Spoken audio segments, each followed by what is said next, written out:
¿cómo es? La función de recibir, conducir, transmitir, analizar, discriminar, controlar, almacenar una serie de información que poco a poco nosotros vamos a ir desglosando, ¿cierto? Ok.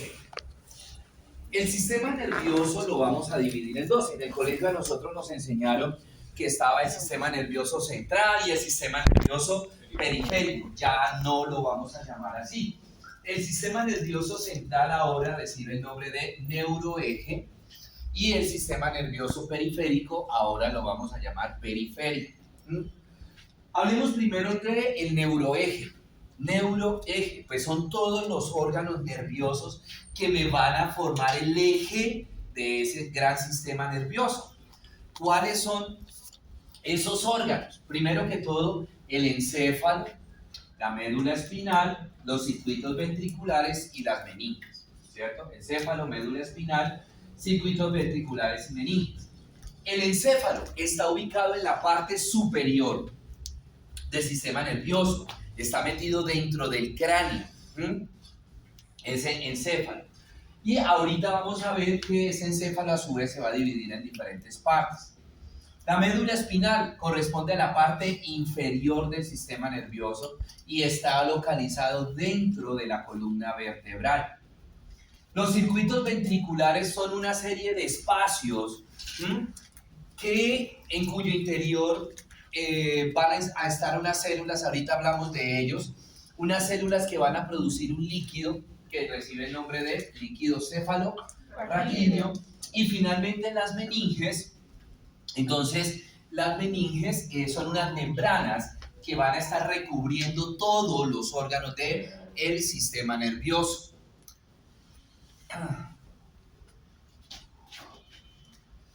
Bueno, entonces hablemos, estamos en generalidades, ¿no? Hablemos del neuroeje.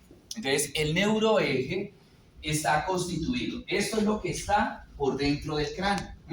Perdón, el neuroeje no, el encéfalo. Esto es lo que está por dentro del cráneo. Ese encéfalo está constituido por el cerebro, el cerebelo y el tallo cerebral. Y a su vez, ese tallo cerebral está formado por médula oblonga o bulbo raquídeo, protuberancia o puente y mesencéfalo. ¿Sí? Entonces, en términos generales, el encéfalo está constituido por ¿quiénes?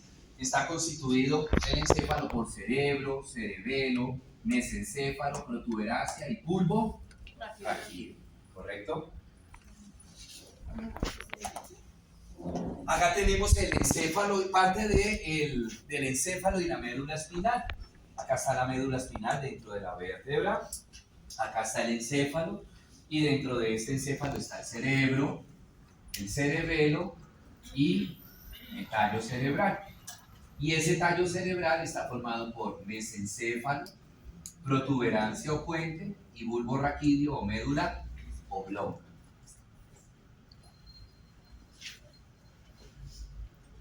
Aquí estoy viendo el encéfalo por debajo. Cerebro, cerebelo y tallo cerebral. Y ese tallo cerebral formado por mesencéfalo, protuberancia o puente y bulbo raquídeo. Acá tengo la médula espinal. Después hablaremos de cada uno de ellos.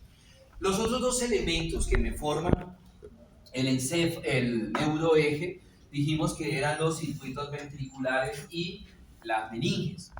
Hablemos de los circuitos ventriculares. Los circuitos ventriculares, como les decía, son un conjunto de espacios en donde se va a formar el líquido cefalorraquídeo. Esos espacios son 4. ¿Sí? Bueno, no, son 3. Primero, los ventrículos laterales. Segundo, tercer ventrículo. Y tercero, cuarto ventrículo. Adentro de esos ventrículos hay un acúmulo de unas células, que esas células reciben el nombre de células ependimarias. y esas células ependimarias se aglomeran como a manera de racimos de uvas, formándome unos plejos que se llaman los plejos coroideos. La función de esos plejos coroideos es filtrar el plasma para formarme ese líquido cefalorraquídeo. Y ese líquido cefalorraquídeo va a circular tanto por dentro del neuroeje como por fuera del neuroeje. ¿Sí?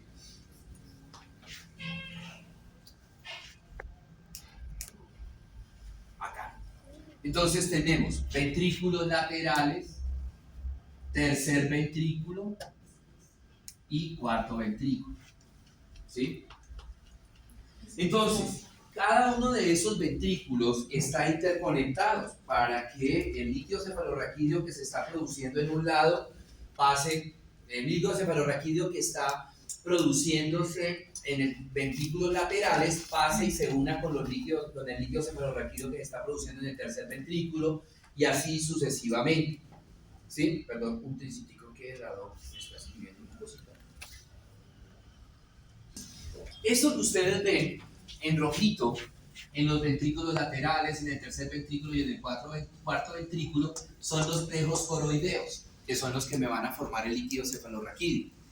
Entonces, entre los ventrículos laterales y el tercer ventrículo, hay un conducto, hay un agujero que permite la comunicación de ellos dos, y eso se va a llamar el agujero de Monroe.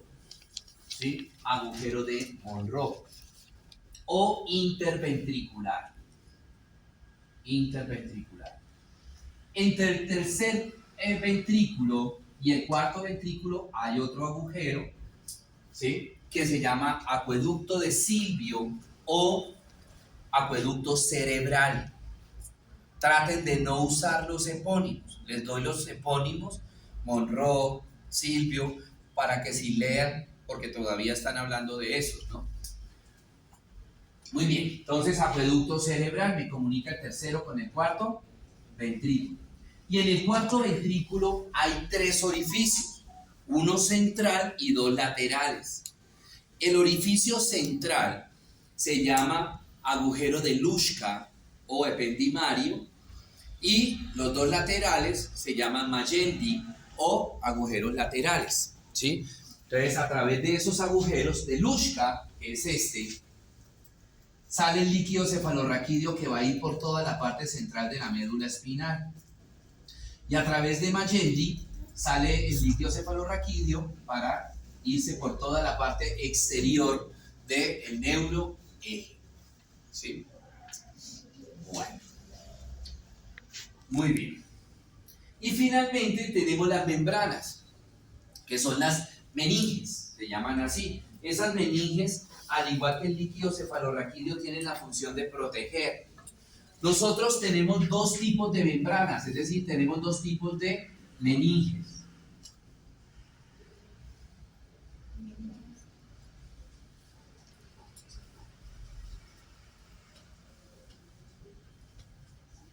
Muy bien.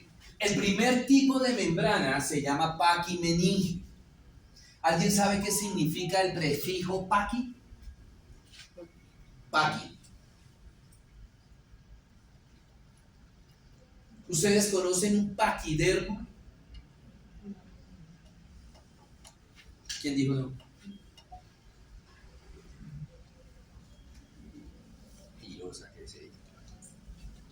Ya puesto hasta que tuvo uno. Un marranito.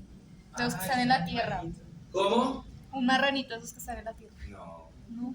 Entonces no sé. Vale. Paquite. Ah, no sé. ¿Cuál es?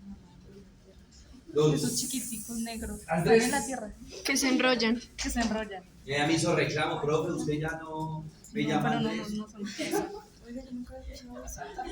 conoce un paquidermo? Claro que sí. Yo le apuesto que también tuvo un paquidermo. ¿Es un animal? ¿Es un animal? Sí. No.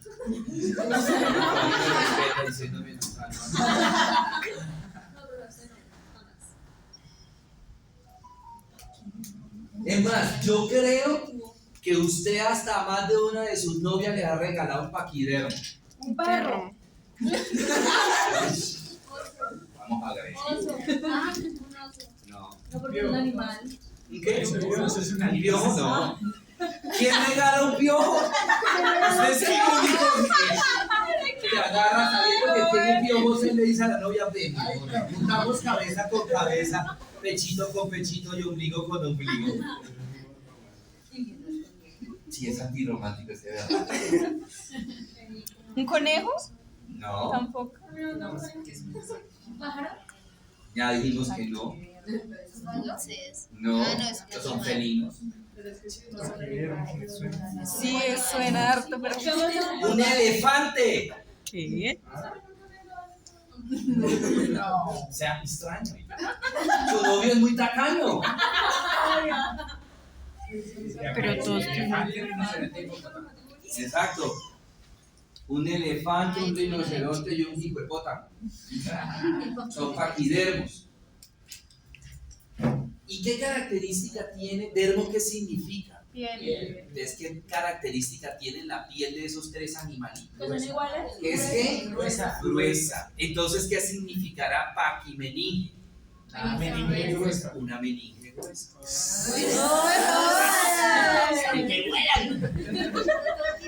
Ojalá hubieran estado así ayer.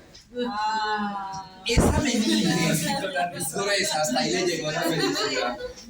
Ya te puse la nota a ti ya, Camacho y García, si no estoy mal. No, es Cruz. Esa meninge gruesa es la meninge más superficial que hay. Es esta. Y se va a llamar dura madre, por lo dura que es. ¿Cierto? Dura madre. Es la meninge más superficial, es la que está en contacto con los huesos del cráneo. ¿Mm? Luego sigue el segundo tipo de meninges, que se llaman las leptomeninges. Son las meninges más delgadas. Son dos. Debajo de la dura madre, esta sería la dura madre. Debajo de la dura madre está esta, que se va a llamar la aracnoides, que está en todo el contacto con el cerebro. Y cuando esa aracnoide se mete por entre estos surcos y por entre estas fisuras, se convierte en la pía madre. Oh, ajá. ¿Cuál es la función de ellas? Proteger todo el neuroeje. ¿Sí? Bueno. Ahora, ya vimos el neuroeje, ¿cierto? Pero les decía que también está la periferia. La periferia está conformada por dos órganos, que son los ganglios nerviosos y los nervios. Ganglios nerviosos y nervios. ¿Mm?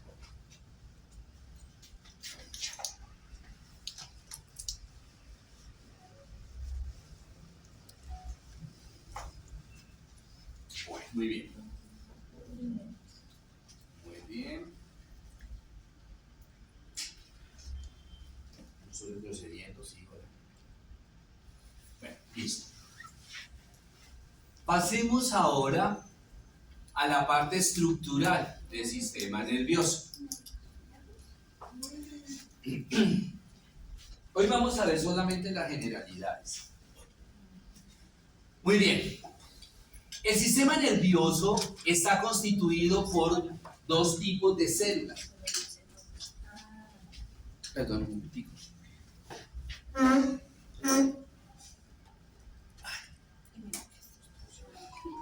Dos tipos de células. Unas células que se van a llamar neuronas y otras células que se van a llamar células de la glía o neuroglias. Cualquiera de los dos nombres se puede usar. ¿Sí?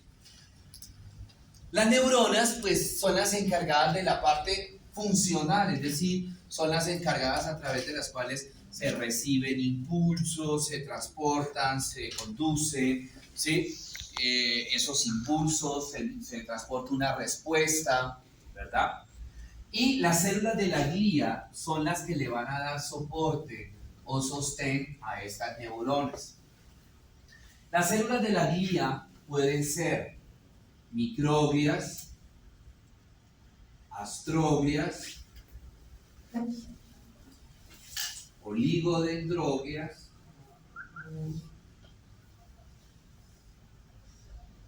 y células de Schwann. Células de Schwann. Lo que son las astroglias y las microglias, ellas tienen la función de defensa. Lo que son los oligodendroglias y las células de Schwann es producir la capa de mielina. Ahorita vemos qué es eso de la capa de mielina. ¿Sí? ¿Cuál es la diferencia entre una oligodendroglia y una célula de Schwann? Pues dependiendo de dónde esté esa neurona. Si la neurona está en el neuroeje, quien produce la capa de mielina son las oligodendroglias. Pero si esa neurona está en la periferia, la que produce la capa de mielina son las células de Schwann. Esa es la única diferencia. Pero funcionalmente son iguales. ¿Sí?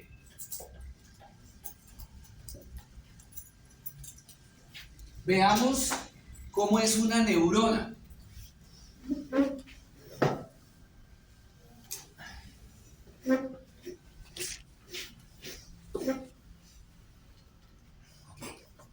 ¿Cómo está constituida una neurona? Una neurona está constituida por un cuerpo o soma y adentro, en el interior de esa neurona, pues están los órganos intracitoplasmáticos, ¿no? Hay citoplasma, hay mitocondrias, hay retículo endoplasmático, hay ribosomas, hay un núcleo. ¿Qué es lo único que no tienen las neuronas que sí tienen el resto de las células de nuestro cuerpo? ¿Qué? ¿Qué es lo único que no tienen las neuronas, pero que sí tienen las neuronas del resto de nuestro cuerpo? ¿Cómo? No. ¿Cómo? La capacidad de regeneración. ¿Y quién ocasiona esa capacidad de regeneración?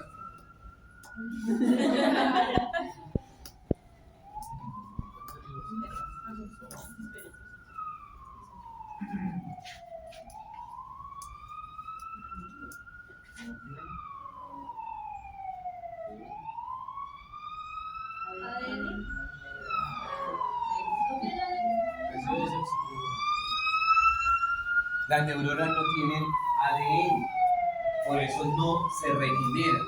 Pero vamos a ver más adelante que hay unas neuronas que sí se regeneran. Pero ahorita no les conté por ahí.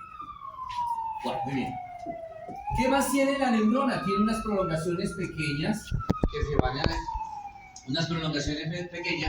se van a llamar dendritas, y tiene una prolongación grande que se va a llamar axón. En ese axón hay una cubierta de grasa que se llama capa de mielina, que es eso verdecito que ustedes ven. Esa es la capa de mielina. Entonces, si esta neurona está en el neuroeje, esa capa de mielina me la forma el oligodendroglias. Pero si esta neurona está en la periferia, esta capa de mielina me la forman las células de Schwann. Como ustedes se dan cuenta, la capa de mielina no es continua, ¿sí? Es discontinua. O sea, hay una parte que viene mielina y no mielina, no mielina, no mielina, no. Esos sitios en el axón donde no hay mielina se llama nodos de Rambier. Ahora, en el citoplasma de las neuronas hay unas granulaciones que se llaman los corpúsculos de Nis, que es el que le da como el color grisoso a la neurona, al cuerpo de la neurona. Corpúsculos de Nis. Bueno, listo. Ahora sí. Las neuronas, según el número de prolongaciones, se dividen en pseudomonopolares. ¿Qué significa la palabra pseudo? Falso. Mono, uno, polar, polo.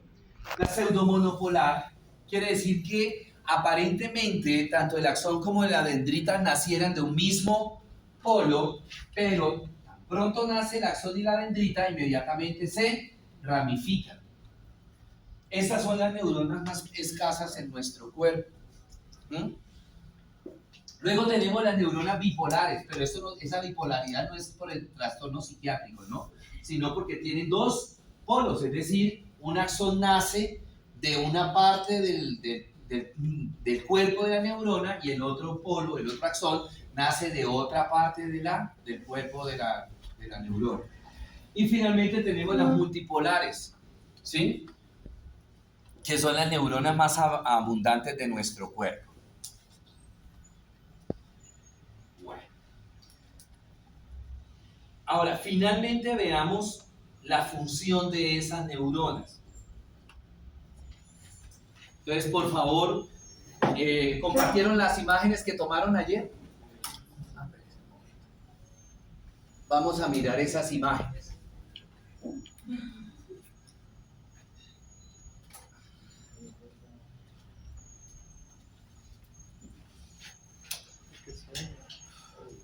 Muy bien. Esa función que tienen las neuronas que les decía que era de recibir, transmitir, conducir, ¿sí? Un impulso o una respuesta lo hace a través de unas vías que se van a llamar las vías nerviosas. Es un camino. Es como cuando nosotros vemos una calle de doble sentido. Por esa calle van a ir unos carros hacia allá, una vía, y por esa misma calle vendrán unos carros hacia acá. Esa es la otra vía. Ya vamos a ver cómo se llaman esas vías, ¿cierto? Entonces, el sistema nervioso se maneja, funciona a través de dos vías, ¿cierto? La vía que me conduce un impulso, se llama vía aferente o vía sensitiva, ¿sí? Aferente o vía sensitiva. La que me conduce un impulso. Hacia el cerebro. ¿Sí? Todas las vías aferentes están formadas por tres neuronas. Ahora, dependiendo dónde esté la primera neurona de esa vía, las vías aferentes pueden ser de dos tipos. Una vía craneal y una vía raquídea. La vía craneal también se puede llamar encefálica y la vía raquídea también se puede llamar medular. ¿Qué es una vía craneal? Las tres neuronas en una vía craneal están ¿en dónde? En la cabeza. Por eso se llama craneal, porque las tres neuronas están en la cabeza. ¿Cierto? Por eso se llama craneal. Y raquídea, la primera neurona está en la médula espinal. Médula espinal. ¿Sí? Muy bien. En términos generales, las vías aferentes, todas las vías aferentes, comienzan en una cosa que se llama receptor, y ese receptor va a estar en la piel. ¿Sí? Va a estar en la piel. Y va a terminar esa vía aferente, todas las vías aferentes terminan en la corteza cerebral. Ahorita nos complicamos la vida. Preguntas sobre vía aferente. O sea, Preguntas. ella transmite, conduce el área sensitiva de dolor. No solamente dolor. Ya le vamos a hablar de los estímulos. Pregunta. Ahora, la otra vía que por la cual maneja o funciona el sistema nervioso es la que me conduce una respuesta. La vía aferente me conducía ¿a qué era? Impulso. La otra vía me conduce respuestas y se va a llamar vía eferente o motora. Vía eferente o motora. Todas las vías eferentes tienen dos neuronas. Dos neuronas. Ahora, dependiendo dónde se encuentra la segunda neurona de una vía eferente, las vías eferentes pueden ser craneales o... ¿Dónde estarán las dos neuronas en una vía craneal? En la cabeza estarán las dos neuronas. ¿Y dónde estará la segunda neurona en una vía raquídea? La médula espinosa. En la médula espinal. Todas las vías eferentes comienzan en la corteza cerebral y terminan en un órgano efector. Ese órgano efector puede ser un músculo, puede ser un órgano o puede ser una víscera. ¿Sí? ¿Y son? Preguntas sobre esto. ¿Quedó claro vía aferente y eferente? Ahora, les decía que por la vía aferente viajan unos ¿qué? Impulsos. Para poder hablar de los impulsos.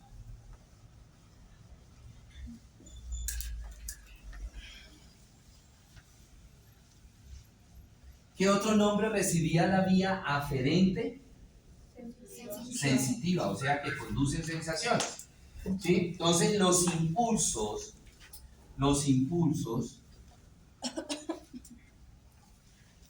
pueden ser sensibilidad somática general y sensibilidad somática especial.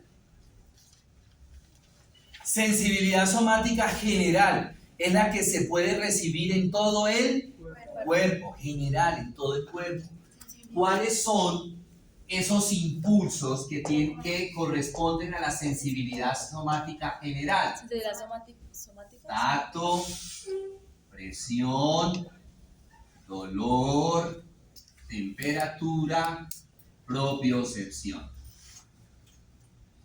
Entonces, cuando yo hablo, de aquí en adelante les voy a hablar sensibilidad somática general. O sea, usted ya tiene que saber o acordarse de que por ahí va tacto, presión, dolor, temperatura y propiocepción. ¿Sí? Profe, ¿qué es propresión? Ya. Imaginémonos que esto es un axón de una neurona. Esto. Viene así, viene acá, cogemos el otro tablero, todo esto es el axón. Entonces, por una parte del tablero va a ir la vía ¿qué? Y por la otra va a ir la vía ¿qué?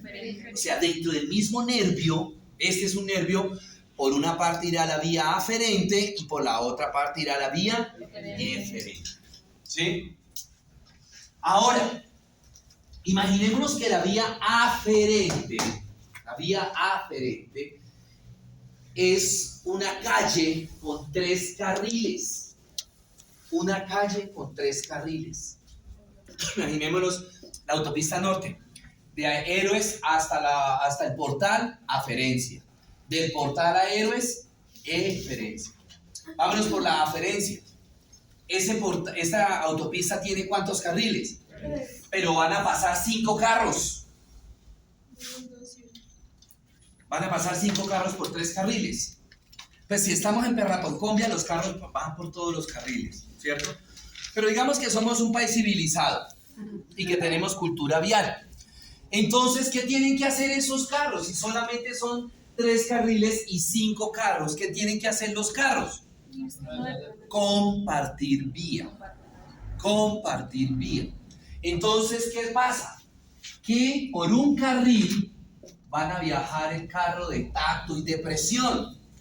Por eso es que yo puedo tocarme y puedo decir, oiga, me tocaron suave o me tocaron fuerte. Porque por ahí va el mismo impulso. ¿Sí? Tacto y presión viajan por el mismo carril. Por el otro carril viaja dolor y temperatura.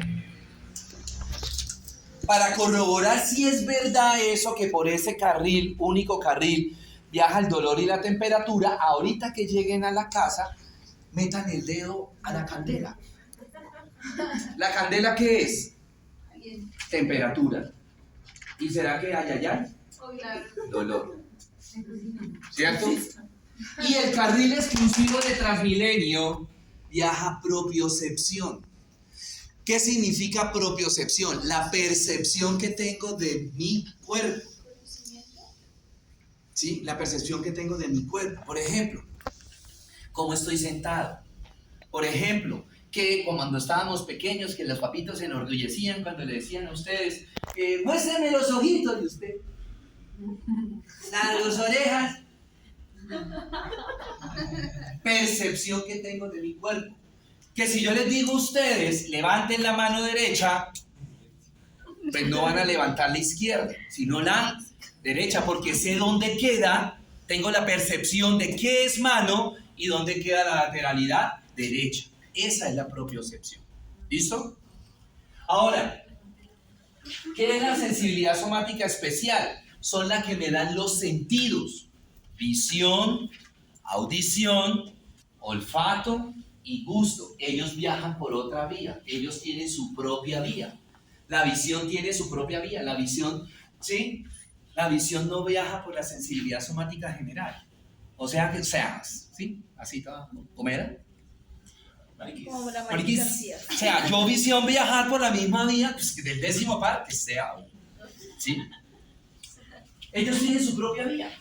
La audición tiene su propia vía, la visión tiene su propia vía, el gusto tiene su propia vía y el olfato tiene su propia vía. ¿Quedó claro?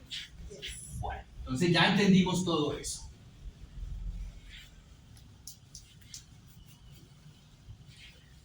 Listo. Ahora vamos a hablar solamente de la vía aferente. La vía aferente, ¿qué me transporta? Impulsos. Impulsos. Me lleva a impulsos, ¿cierto? Entonces, habían dos tipos de vía aferente, dependiendo de donde estuviera la primera neurona, ¿cierto? ¿Cuál era la primera vía aferente? La segunda.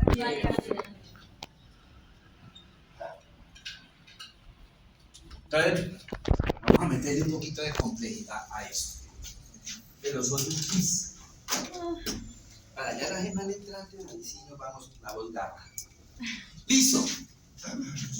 Toda vía aferente, le dije que comenzaba en ¿qué? ¿En un qué? En un receptor, que está por lo general en la piel. En este caso que estamos hablando de una vía aferente craneal, ¿en qué parte del cuerpo estará ese receptor? En la piel de la cabeza, aquí, acá, en toda la cabeza estará ese receptor. ¿Cuántas neuronas tienen las vías aferentes? 3. Vamos a ver la primera neurona de dónde a dónde va. La primera neurona entonces comenzó ¿en dónde? Su prolongación va a ir ¿hasta dónde? La corteza. Hasta el tallo. Hasta el tallo cerebral. Va a ir la primera neurona. Hasta el tallo cerebral. ¿Se acuerdan ustedes que vimos ahorita que el encéfalo estaba formado por el tallo cerebral y el tallo cerebral estaba formado por mesencéfalo, protuberancia y bulbo? En alguna parte de esos tres órganos va a estar, ¿sí? A donde llega esa primera neurona. ¿De qué depende? Pues de qué tipo de impulso sea. Si es de tacto y presión, si es de dolor o temperatura, si es de propiocepción, si es consciente, si es inconsciente, si se cruza, si no se cruza.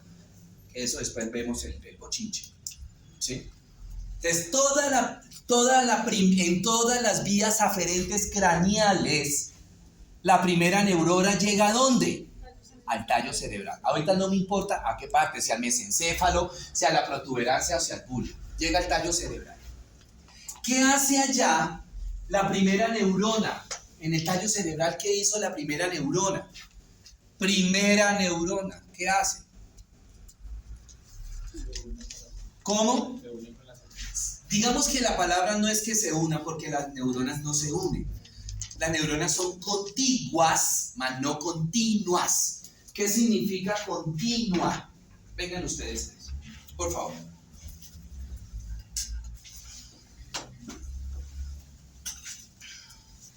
Primera neurona, segunda neurona, tercera neurona. Extiendan los brazos, por favor. Extiendan los brazos. Sí. Las neuronas no están así. No.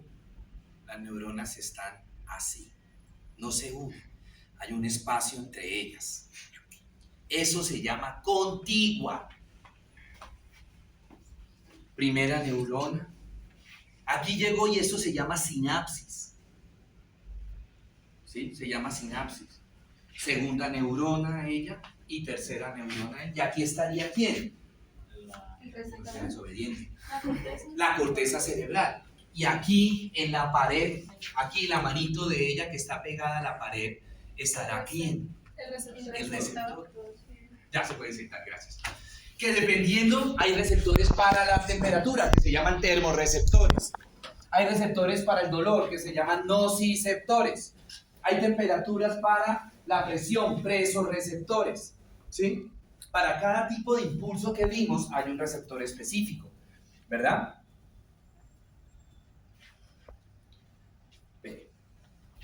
Venga, su merced. Párese mirando para allá. ¿Su merced tolera el dolor? ¿O no? Sí. No, mejor así usted va y corre llorando allá. Sí, venga para acá. ¿Allá? Mirando para allá. Suelte las manos. Aguántese como los machos. Entonces, ¿qué le estoy haciendo? ¿Qué le estoy haciendo? No le estoy haciendo nada. Gracias. ¿Qué quiere decir? ¿Qué quiero decirle? Que para que se conduzca, se inicie el impulso, se necesita que el estímulo, valga la redundancia que voy a decir, estimule ¿a quién? Al receptor adecuado. Yo les tenía un estímulo luminoso, pero ¿le estaba estimulando el receptor adecuado? No, por eso él dijo que no estaba haciéndole nada. ¿A dónde tenía que estimularle yo con el haz de luz? No en la cabeza, no en los ojos.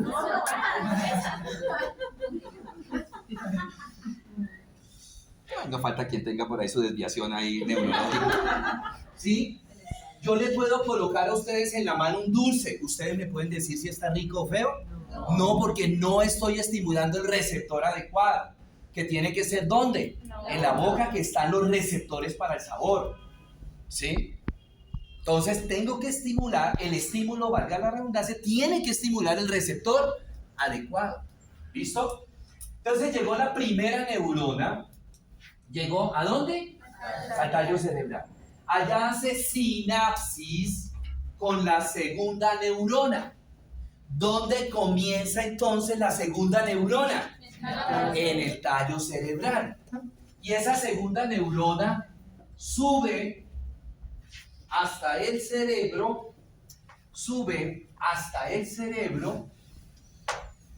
a un núcleo que se va a llamar tálamo. ¿Qué hace esa segunda neurona en el tálamo? Sinapsis ¿con cuál neurona? La tercera. ¿Dónde comienza la tercera neurona? Y se sube ¿a dónde esa tercera neurona? ¿A dónde? A la corteza. A la corteza cerebral. A una parte de la corteza cerebral, que cuando veamos cerebro vamos a saber en qué parte de la corteza cerebral va a llegar. Pero lo que me interesa saber es que llega a la corteza cerebral. ¿Sí? Llega a la corteza cerebral. ¿Cómo se va a llamar esta primera neurona de una vía aferente craneal? Se va a llamar neurona periférica.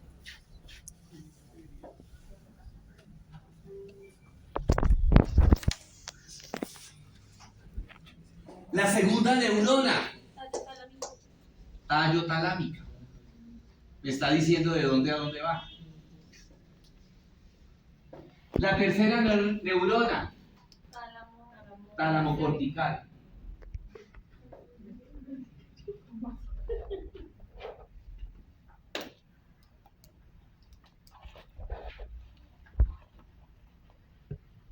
¿Listo? Pregunta sobre vía aferente craneal. ¿Entendieron? Creo. La vía craneal solo está en la cabeza. Craneal de la Craneal, o sea, a ver, ok, sí, miren que están en la cabeza. En la periférica dijimos que en la piel de la cabeza. ¿Dónde queda el tallo? Arriba en la cabeza. ¿Y dónde queda el tálamo? Arriba en la cabeza. ¿Mm? Señor. No, me estaba esperando que me... Dígalo, espérelo. Ahora veamos una vía aferente raquídea. Es muy parecida. ¿Cuántas neuronas va a tener? Dos. Aferente. Aferente. Aferente tiene 3. ¿Dónde comienza la primera neurona? En un receptor. Ahora, ¿dónde está ese receptor? Pues en la piel del cuello para abajo. En la piel del cuello para abajo va a estar ese receptor. ¿Sí? ¿A dónde va a llegar esa primera neurona? ¿A dónde? A la médula espinal. Y el resto es igual. Allá en la médula espinal, la primera neurona hace sinapsis ¿con quién? Con el tálamo. Con el tallo. Con la segunda neurona, la primera neurona hace sinapsis con la segunda neurona. Con el hace sinapsis la primera neurona en la médula espinal con la segunda neurona. Y esa segunda neurona, ¿hasta dónde va? ¿Qué hace esa segunda neurona en el tálamo? Sinapsis con la tercera, que va a terminar ¿a dónde? ¿Sí? ¿Cómo se llama la primera neurona de una vía aferente raquídea? ¿Cómo se llama la segunda neurona? Espinotalámica. ¿Señora? Espinotalámica. Espinotalámica. ¿Y cómo se llama la tercera neurona? Tálamo cortical. ¿Sí? Mire que es fácil. Es cuestión de irle colocando lógica y cuestión de estar atento. ¿Listo? Pregunta sobre vías aferentes. Aferentes, pregunta. Vamos con la F. ¿Qué es la dos? Ahora veamos las vías eferentes. ¿Cuántas neuronas tiene una vía eferente? Ahora sí son 2. La primera neurona de la cerebral. ¿A dónde va a ir esa primera neurona de una vía eferente craneal? Al tallo cerebral. Allá en el tallo cerebral, esa primera neurona hace sinapsis ¿con cuál neurona? ¿Dónde comienza la segunda neurona de una vía eferente craneal? ¿En dónde? ¿Y a dónde va a terminar esa segunda neurona? En un órgano efector. ¿Y dónde está ese órgano efector? En la cabeza. Ese órgano efector puede ser un músculo de la cara o del cráneo. Puede ser un músculo macetero, puede ser un músculo pterigoideo, un músculo de la masticación, un músculo pellejero. Puede ser el ojo, puede ser la glándula lagrimal. Aquí, ¿cómo se llama la primera neurona de la vía eferente craneal? Motoneurona superior. Neurona motora superior. Y la otra, la segunda, Neurona motora inferior.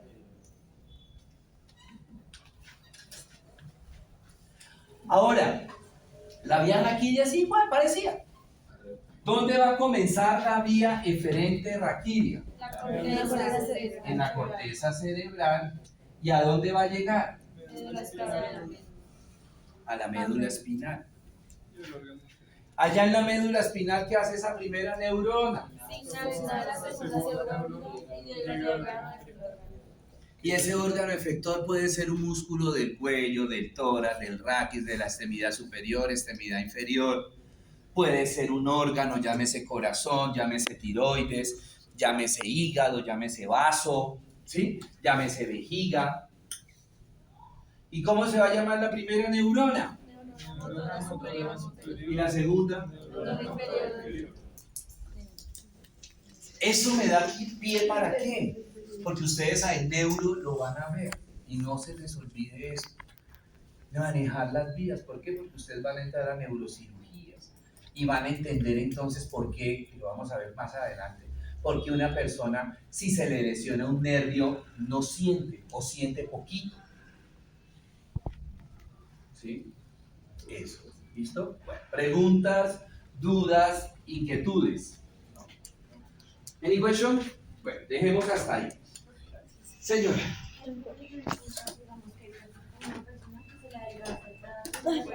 Claro, se atrofian los músculos. Todo. Caliente. Todo contacto con la vía